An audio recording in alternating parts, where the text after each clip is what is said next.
감사합니다. 오늘은 조금 기분이 이상해질 수 있는 질문으로 이 설교를 시작하려고 하는데요. 여러분, 죽음 준비하셨습니까?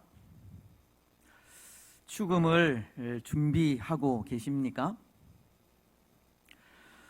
요즘 우리 주위에는 참 무서운 일들이 많이 일어나고 있습니다. 예측하지 못하는 일들이 많이 일어나고 있다는 건데요. 이 마태복음을 통해 예수님께서 이 종말의 징조로 말씀해 주신 기근이나 지진, 난리의 소문은 말할 것도 없고, 갑자기 땅이 꺼지는 현상, 뭐라고 합니까? 싱크홀 같은 일도 생기고, 바다에서, 하늘에서, 그리고 땅에서 예기치 못한 사고들이 이 하루를 멀다 하고 일어나고 있습니다. 오늘 이 세상은 그렇게 하루하루 위험과 사고에 노출되어 있는 세상이고, 이 세상이 그런 세상임을 바라볼 때 이 죽음을 준비하는 삶이 필요하겠다는 생각을 하지 않을 수 없습니다. 인생 수업이라는 책을 쓴 이 캐슬러라는 사람은 그가 쓴 그 인생 수업이라는 책을 통해 이런 말을 하였습니다. 바쁜 일상을 보내며 이 죽음에 대해 생각하는 사람은 그리 많지 않습니다. 하지만 죽음은 늘 우리와 함께 공존합니다. 때문에 우리는 삶을 계획하는 것처럼 죽음 또한 계획하고 준비해야 합니다. 기분이 조금 이상해도 이 죽음은 항상 우리 곁에, 그리고 우리와 함께 공존하는 것이기에 우리는 항상 죽음을 준비하며 살아가야 한다는 겁니다. 그래서 저는 때로 그런 것도 필요하다는 생각을 합니다. 유서라는 것을 써보는 겁니다. 겸허하게 하나님 앞에 서서 지나온 우리의 삶을 되돌아보며 지금까지 우리가 하나님 앞에 어떤 삶을 살아왔는지, 또 세상과 사람들 앞에 어떤 모습을 보였는지 돌아보면서 때로 우리 삶에 부족했던 부분들은 반성도 하고, 그 부족한 부분들을 우리 후손들은 물려받지 않도록 유서처럼 남기는 그런 글을 써보는 것도 필요하다는 겁니다. 오늘 우리 삶에 결코 피할 수 없는 죽음 앞에 그 죽음을 준비하는 삶이 오늘 우리의 삶이 되어야 한다는 겁니다. 여러분 어떻습니까? 오늘 우리는 그 죽음을 준비하고 있습니까? 혹 바쁜 일상 가운데 정말 죽음이라는 것은 아예 염두에 두지 않고 살아가고 있는 것은 아닙니까? 아니면 이 죽음이 아직 내게서 멀다는 생각에 죽음이라는 것은 배제한 채 살아가고 있지는 않습니까? 오늘 우리는 그 죽음을 어떻게 준비하고 있습니까? 근데 죽음 준비란 다른 것이 없다 생각합니다. 왜냐하면 죽음 준비란 예수님을 믿는 믿음 안에서 신실하고 바른 믿음의 삶을 살아가는 자체가 준비라 생각하기 때문입니다. 그렇지 않겠습니까? 때로 사람들은 죽음을 위해 많은 준비가 필요하다 생각할지 모르지만 예수님을 믿는 자체가 죽음을 준비하는 일이라는 겁니다. 왜냐하면 죽음 이후에 예수님을 믿는 사람들에겐 영원한 집인 천국이 주어지기 때문입니다. 예수님을 믿는 믿음의 삶과 믿음 안에서 살아가는 그 신실한 삶이 곧 죽음을 위한 준비이고, 그 삶을 통해 주어지는 것이 영생이기에 예수님을 믿는 믿음 이외에 죽음을 준비할 것이 없다는 겁니다. 케사르 보르기아라는 사람은 이런 말을 하였습니다. 나는 살면서 죽음 이외에는 모든 것을 다 준비했다. 지금 나는 죽어야 하는데 죽을 준비가 되어 있지 않아. 아마도 이 말은 그의 전 생애를 통해 수고한 그 모든 수고가 죽음 앞에선 아무런 필요가 없었다는 것을 말하는 것이 아닌가 한데요. 세상에서 자기 자신을 위해 살아가는 삶은 진정 죽음을 준비하는 삶이 아니라는 겁니다. 그렇습니다. 자기 자신만을 위한 삶은 죽음을 준비하는 삶이 아닙니다. 믿음으로 살아가는 삶이 죽음을 준비하는 삶입니다. 베드로전서 1장 10절이 믿음의 결국 곧 영혼의 구원을 받음이라 라고 예수님을 믿고 믿음 안에서 살아가는 삶이 죽음을 준비하는 삶이 되는 겁니다. 여러분, 오늘 우리는 진실로 예수님만이 나의 구주이심을 믿으시기 바랍니다. 예수님을 믿는 믿음 안에서 항상 신실하고 바른 믿음의 삶을 살아가시기 바랍니다. 그래서 그 삶을 통해 언제 어떻게 찾아올지 모르는 우리 삶의 마지막을 잘 준비하며 살아가시기 바랍니다. 그런데 여러분, 오늘 우리는 죽음을 준비하기 위해 그렇게 예수님을 믿어야 하지만 그 예수님을 우리를 위해 준비해 두신 분이 있지 않습니까? 우리를 위해 예수님을 준비해 두셨다가 보내어 주신 분이 있다는 겁니다. 하나님이십니다. 하나님은 우리를 위해 예수님을 준비해 두셨다가 보내어 주셨습니다. 이것은 다른 말로 하면 하나님은 우리의 구원을 위해 필요한 것들을 준비해 두시는 분이고 하나님의 때에 그 준비한 것을 주시는 분이라는 겁니다. 마치 구약시대에 바알과 아세라 선지자와 싸워 이긴 엘리야가 당시 왕후이던 그 이세벨의 최후 통첩을 받고 광야로 도망하다 지쳐 쓰러졌을 때 하나님은 엘리야 선지자를 위해 떡과 물을 준비하여 먹이신 것과도 같습니다. 또 하나님의 명령을 거부한 요나가 이 바닷길을 통해 다시스로 도망하다 하나님의 심판으로 바다에 던져졌을 때 그를 위해 큰 물고기를 준비해 두신 것과도 같은 겁니다. 뿐만 아니라 이스라엘 백성들이 하나님께 범죄할 때마다 하나님은 주의 강대한 나라를 보내셔서 심판하기는 하셨지만 그와 더불어 구원자도 함께 준비해 두셔서 그들로부터 구원하신 것을 말하기도 하는 겁니다. 오늘 죄로 인해 죽은 우리를 살리시기 위해 예수님을 준비해 두셨다가 보내어 주신 것처럼 하나님은 그의 백성의 구원을 위해 필요한 것을 준비해 두셨다가 필요한 때에 주시는 분이라는 것입니다. 그래서 여러분, 그 하나님의 이름이 있지 않습니까? 준비하시는 하나님이라고 하는 하나님의 이름이 있다는 겁니다. 어떤 이름입니까? 여호와 이레라는 이름입니다. 오늘 우리는 바로 이 이름 여호와 이레이신 하나님, 이 준비하시는 하나님의 이름에 대해 생각하게 될 텐데요. 그런데 여러분, 여기 이 여호와 이레라고 하는 이 이름이 맨 처음 기록된 성경이 어느 성경이겠습니까? 이 이름이 맨 처음 기록된 성경은 오늘 우리가 읽은 이 본문의 말씀입니다. 오늘 이 말씀을 한번 기억해 보십시오.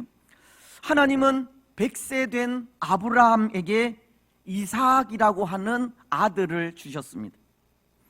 근데 하나님은 참 잔인하시게도 100세 된 아브라함이 낳은 아들 이삭을 이 번제로 드리라는 명령을 하십니다. 우리가 읽지는 않았지만 22장 2절은 이렇게 말씀하시기 때문입니다. 여호와께서 이르시되 내 아들 내 사랑하는 독자 이삭을 데리고 모리아 땅으로 가서 내가 내게 일러준 한 산 거기서 그를 번제로 드리라. 하나님은 아브라함에게 그 아들 이삭을 내 아들 내 사랑하는 독자라고 하시면서 모리아 땅에 있는 한 산으로 가서 그곳에서 번제로 드리라고 하신 겁니다. 여기 모리아 땅에 있는 한 산은 지금으로 하면 이 북쪽 벽면 밖에 남지 않은 이 예루살렘 성전이 있는 곳을 말하는 것으로 그곳에서 번제로 드리라는 겁니다. 그것도 아브라함을 향해 내 아들 내 사랑하는 독자라고 꼭 집어 말씀하시면서 번제로 드리라고 하신 겁니다. 여러분, 이 명령을 받은 아브라함 그 마음이 어떠하겠습니까? 모르겠습니다. 때로 하나님께서 아브라함에게 내가 너에게 준 아들 이삭을 바치라 그렇게 말씀을 하셨다면 아브라함의 마음이 조금은 덜 아팠을지 모르겠습니다. 하지만 하나님은 내 아들 내 사랑하는 독자라고 하십니다. 사실 이삭은 아브라함이 후사가 없어 그 대를 잇기 위해 여러 방법을 사용하다 이 100세가 되어서 낳은 아들이기에 더욱 귀하였을 텐데요, 그 마음을 자극이라도 하듯 내 아들 내 사랑하는 독자라고 하시며 이 바치라고 하시니 그 마음이 참으로 아렸으리라 생각합니다. 물론 이 일을 이해할 수도 없었을 것이고 또한 순종할 수도 없었을 것이라 생각이 됩니다. 그런데 여러분, 그것은 우리 하나님의 마음도 마찬가지이지 않겠습니까? 하나님께서도 아들이신 예수님을 우리를 위해 십자가에 내어주셨는데요, 그 마음도 아팠을 것이라는 겁니다. 또 예수님도 십자가가 하나님의 구원 계획이라고 할 때 쉽게 순종할 수 없었으리라 생각합니다. 하지만 하나님께서는 우리를 위해 아들이신 예수님을 선뜻 내어주셨고 예수님께서도 하나님의 계획에 온전히 순종하셨습니다. 특히 빌립보서는 2장 6절로 8절을 통해 예수님의 그 순종에 대해 이렇게 말씀하십니다. 그는 근본 하나님의 본체시나 하나님과 동등됨을 취할 것으로 여기지 아니하시고 오히려 자기를 비워 종의 형체를 가지사 사람들과 같이 되셨고 사람의 모양으로 나타나사 자기를 낮추시고 죽기까지 복종하셨으니 곧 십자가에 죽으심이라. 예수님은 순종을 위해 자기를 비우고 낮추셨다는 겁니다. 여기 자기를 비우고 낮춘다는 것은 이 자기 비하를 의미하는 말인데요, 하나님의 계획을 위해서라면, 하나님의 뜻을 위해서라면 나는 아무것도 아니다라는 마음을 가지셨다는 겁니다. 나의 의지와 생각까지도 완전히 내려놓겠다는 겁니다. 아마 아브라함도 마찬가지였으리라 생각합니다. 때로 아브라함에게 이삭은 이 100세가 되어 낳은 아들이기에 더 귀하고 그 아들을 향한 사랑이 특별하였겠지만 아브라함도 이 자신을 비웠을 것이라는 겁니다. 아브라함도 그의 생각, 그의 의지, 다 내려놓았다는 겁니다. 그리고는 하나님의 명령, 도저히 순종할 수 없는 명령에 순종하게 됩니다. 22장 3절이 이렇게 말씀하고 있기 때문입니다. 아브라함이 아침에 일찍이 일어나 나귀의 안장을 지우고 두 종과 그의 아들 이삭을 데리고 번제에 쓸 나무를 쪼개어 가지고 떠나. 아브라함은 하나님의 명령이 있은 그 다음 날 아침 일찍이 일어나 이삭을 데리고 떠난 겁니다. 어쩌면 이 말씀만으로 보아선 정말 아무 생각 없이 하나님께 순종하는 모습을 보입니다. 하지만 여러분, 인간적으로 어떻게 고뇌가 없었겠습니까? 그러나 그는 그런 자신의 마음을 비운 겁니다. 그리고는 자기 자신을 하나님의 명령에 순종할 수 있도록 독려한 겁니다. 여기 아침에 일찍이 일어나다라는 단어는 열심히 하다, 정직히 행하다라는 뜻도 가지고 있다고 하는데요, 이것은 하나님의 명령에 의해 아들인 이삭을 번제로 드리러 가는 길에 자기 스스로 자신을 독려하고 있다는 것을 말씀하고 있는 겁니다. 다시 말씀을 드리면 아브라함이 하나님께 순종하는 그 심정이 얼마나 헌신적인지, 얼마나 순결한 것인지를 보여주는 모습입니다. 여러분, 이것은 하나님께서 아브라함에게 아들을 약속하셨을 때도 마찬가지이지 않습니까? 창세기 15장에는 하나님께서 후사가 없는 아브라함에게 찾아오셔서 아들을 약속하시는 장면이 나오는데요, 5절은 이렇게 말씀하십니다. 그가 이끌고 밖으로 나가 이르시되 하늘을 우러러 뭇 별을 셀 수 있나 보라. 또 그에게 이르시되 내 자손이 이와 같으리라. 하나님은 아브라함에게 하늘에 있는 많은 별과도 같이 내 자손도, 너의 자손도 그렇게 번성하리라는 약속을 하신 겁니다. 그러자 그때 아브라함은 이런 모습을 보입니다. 6절을 통해서입니다.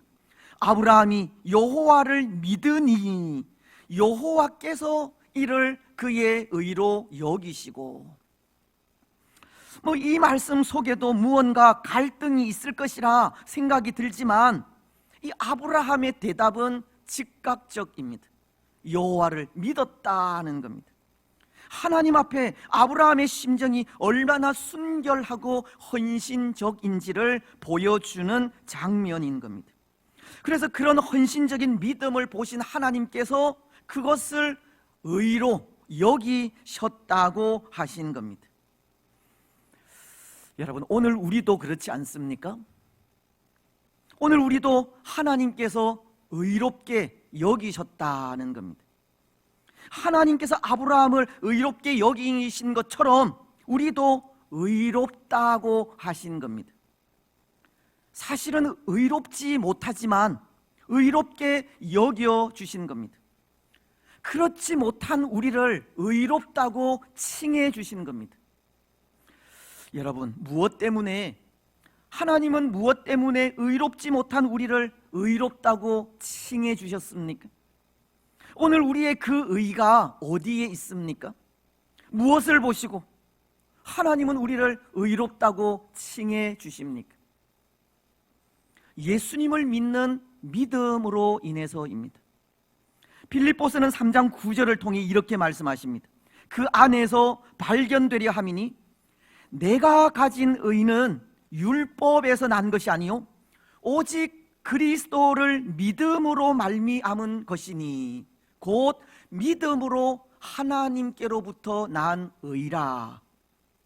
마치 아브라함이 창세기 15장 6절을 통해 여호와를 믿으니 여호와께서 이를 그의 의로 여기시고라고 하시듯 오늘 우리도 예수님이 나의 구원자라는 사실을 마음으로 믿고 입으로 시인할 때 그 믿음이 하나님께 의가 되는 겁니다.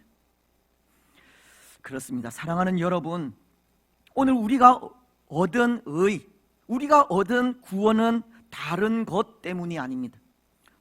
행위에 의해서도 아니고 선행에 의해서도 아닙니다. 또한 우리의 구원이 하나님 앞에 살다 가는 헌신적인 삶에 의해서도 아닙니다. 우리의 구원은 오직 예수 그리스도를 믿는 믿음에 의해서입니다. 믿음으로 의롭다함을 받은 겁니다. 믿음으로 구원을 얻게 되었다는 겁니다. 오늘 아브라함도 그런 겁니다. 아브라함도 하나님을 믿었습니다. 그리고 그 믿음으로 하나님께 순종하며 나아간 것입니다.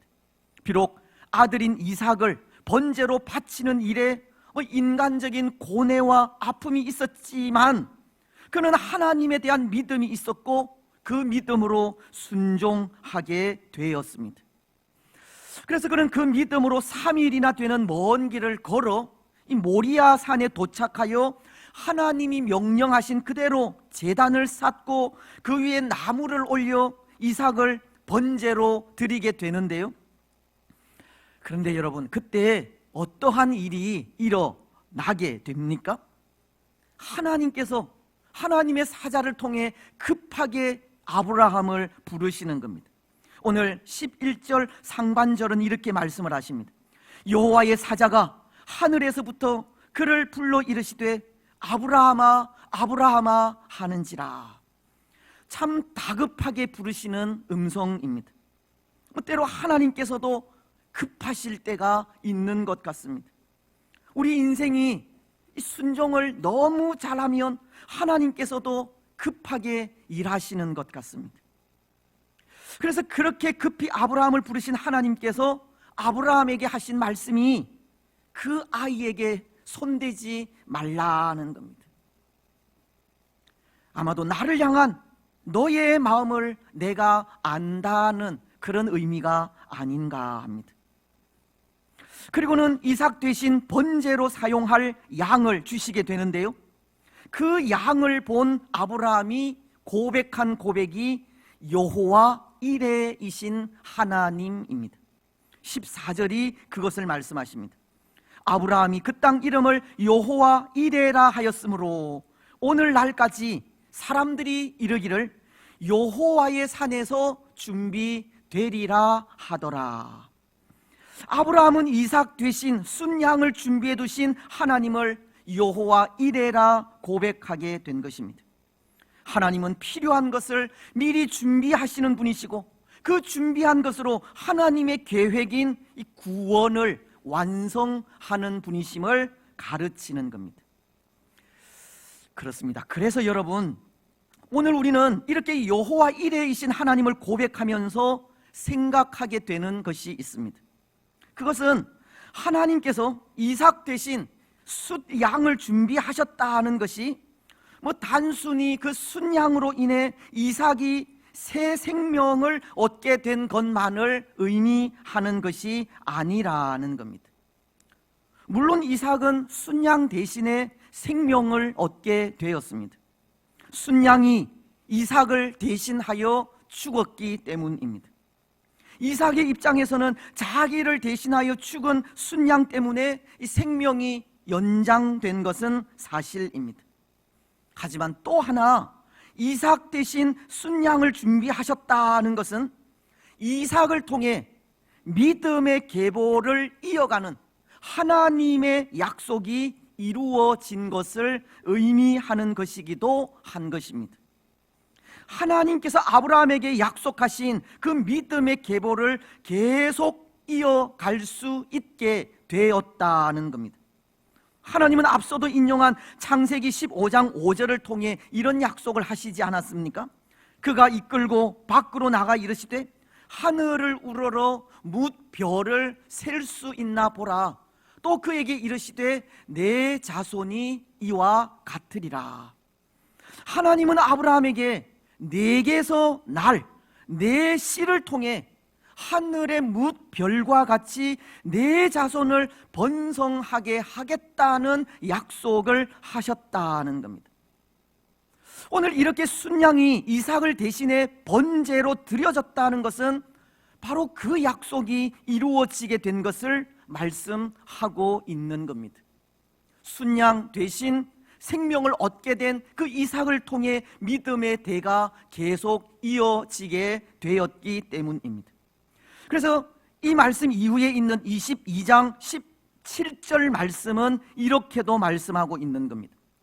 내가 네게 큰 복을 주고 네 씨가 크게 번성하여 하늘의 별과 같고 바닷가의 모래와 같게 하리니 네 씨가 그 대적의 성문을 차지하리라. 하나님은 아브라함에게 약속하신 그 처음 약속을 다시 한번 확인시켜 주시게 된 것입니다. 이삭 대신 순양을 준비하셨다는 것은 이삭을 통해 믿음의 계보를 이어가는 하나님의 약속이 이루어진 것을 의미한다는 겁니다. 여러분, 이것은 오늘 우리들도 마찬가지입니다. 오늘 이삭 대신 순양이 번제로 드려지게 된 것이 믿음의 계보를 잇는 하나님의 약속이 이루어진 일이라면, 오늘 우리 대신 예수님이 제물이 되어 십자가에서 죽으신 것은 우리에 대한 하나님의 약속이 이루어진 일이라는 겁니다. 우리 대신 죽으신 예수님을 통해 우리 역시 하나님의 약속인 구원을 얻게 되었다는 겁니다. 히브리서는 9장 15절을 통해 이렇게 말씀하십니다. 이로 말미암아 그는 새 언약의 중보자시니 이는 첫 언약 때에 범한 죄에서 속량하려고 죽으사 부르심을 입은 자로 하여금 영원한 기업의 약속을 얻게 하려 하심이라. 예수님은 범죄한 우리 인생을 구원하시려는 하나님의 약속을 이루시기 위해 죽으신 분으로 예수님의 죽음을 통해 그 약속이 이루어진 것을 말씀하시는 겁니다. 우리 대신 제물이 되신 예수님으로 인해 우리에게 영원한 생명이 주어지게 되었다는 겁니다. 그렇습니다. 사랑하는 여러분, 하나님은 우리의 구원을 위해 예수님을 준비해 두신 겁니다. 오늘 이삭 대신 순양을 준비하셔서 죽게 하심으로 이삭에게 새 생명을 주시고 믿음의 계보를 이어가게 하신 하나님께서 오늘 우리를 위해 예수님을 준비하신 것은 우리에게 영원한 생명을 주시고 그 믿음의 계보에 참여하게 하기 위함이라는 겁니다. 여호와 이레이신 하나님, 준비하시는 하나님은 그렇게 우리의 구원을 위해 일하시는 분이라는 겁니다. 하나님께서 계획하신 그 구원을 완성하기 위해 모든 것을 준비해 놓은 분이 하나님이라는 겁니다. 여러분, 그렇다면 여호와 이레 준비하시는 하나님을 고백하는 우리의 삶이 어떠해야 하겠습니까? 우리의 구원을 완성하시기 위해 모든 것을 준비해 놓으신 하나님 앞에 우리는 어떤 삶을 살아야 하겠느냐는 겁니다. 창세기 5장은 21절로 24절을 통해 이렇게 말씀하십니다. 에녹은 65세에 무두셀라를 낳았고 무두셀라를 낳은 후 300년을 하나님과 동행하며 자녀들을 낳았으며 그는 365세를 살았더라. 이 300년 동안 하나님과 동행하며 살다간 에녹처럼 하나님과 동행하는 삶을 사는 것이 여호와 이레를 고백하는 우리가 살아야 하는 삶입니다. 하나님과 동행하는 삶이란 믿음 안에서 말씀에 순종하는 삶을 말하는 것인데요, 하나님께서 이끄시는 대로, 하나님께서 기뻐하시는 대로 순종하며 살아가야 하는 삶이 여호와 이레이신 하나님을 믿는 우리가 살아야 하는 삶이라는 것입니다. 여러분, 오늘 우리는 하나님께서 이끄시는 대로 순종하며 살아가시기를 바랍니다. 하나님께서 기뻐하시는 삶, 하나님을 기뻐하는 삶을 살아가시기를 바랍니다. 그래서 그 삶을 통해 여호와 이레를 고백하는 하나님의 백성으로서 늘 하나님과 동행하는 삶을 사시기 바랍니다. 이제 말씀을 맺겠습니다. 사랑하는 여러분, 하나님은 여호와 이레이십니다. 하나님은 그의 백성들의 구원을 위해 준비하시는 분으로 구원자이신 예수님을 준비해 두셨다가 예수님을 구원자로 믿는 모든 사람들에게 구원을 이루신 분입니다. 오늘 우리는 그렇게 구원의 완성을 위해 준비하시는 하나님을 믿고 그 안에서 날마다 하나님과 동행하는 삶을 살아가야 합니다. 구원을 위해 일하시는 하나님을 믿고 하나님께서 이끄시는 대로 그 뜻에 순종하며 살아가야 합니다. 여러분, 오늘 우리는 믿음 안에서 하나님께서 이끄시는 대로 순종하며 살아가시기를 바랍니다. 그래서 오늘 이 죽음과 공존하는 이 세상 속에서 구원받은 자의 삶을 그렇게 신실하게 살아 이 죽음 준비를 잘 하며 살아가는 복된 성도들이 되시기를 주님의 이름으로 축복합니다. 아멘.